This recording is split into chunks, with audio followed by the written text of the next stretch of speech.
ગાંધીધામમાં ડીઝલની કારમી અછતના દ્રશ્યો જોવા મળ્યા। મોડી રાત્રે બીએમ પેટ્રોલ પંપથી લઈને ગુડ્સ યાર્ડ સુધી ટ્રકની કતારબંધ લાઈનો જોવા મળી। મોડી રાત્રે ટ્રાફિક જામના દ્રશ્યો જોવા મળતા ટ્રાફિક પોલીસ દોડતી થઈ ગઈ હતી।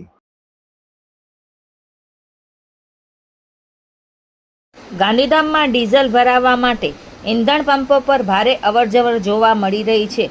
આજરોજ બપોરે ગાંધીધામમાં આવેલ બીએમ પંપથી ગુડ સાઇડ સુધી ટ્રકોની લાંબી કતારો લાગી ગઈ હતી, જેના કારણે કેટલાક વિસ્તારોમાં ટ્રાફિકની સ્થિતિ સર્જાઈ હતી। કલાકો સુધી રાહ જોવી પડતા ટ્રાન્સપોર્ટરો અને ટ્રક ચાલકોને હાલાકીનો સામનો કરવો પડી રહ્યો હોવાનું સામે આવ્યું હતું। ટ્રક ચાલકોના જણાવ્યા મુજબ એક સાથે મોટી સંખ્યામાં ટ્રેલરો અને ભારે વાહનો ડીઝલ ભરાવવા પહોંચતા લાઈનો લાંબી બની રહી છે, જેના કારણે માલવહન કામગીરીના સમયમાં પણ અસર જોવા મળી રહી છે।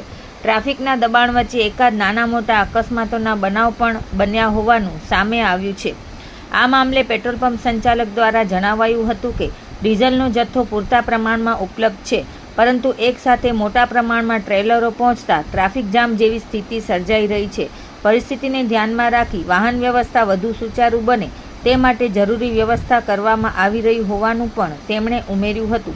સ્થાનિક વેપારીઓ અને ટ્રાન્સપોર્ટરો દ્વારા ટ્રાફિક નિયંત્રણ અને સુવ્યવસ્થિત ઇંધણ વિતરણ માટે વધુ આયોજન કરવામાં આવે તેવી માંગ કરવામાં આવી રહી છે, જેથી પરિવહન વ્યવસ્થા સરળતાથી ચાલુ રહી શકે।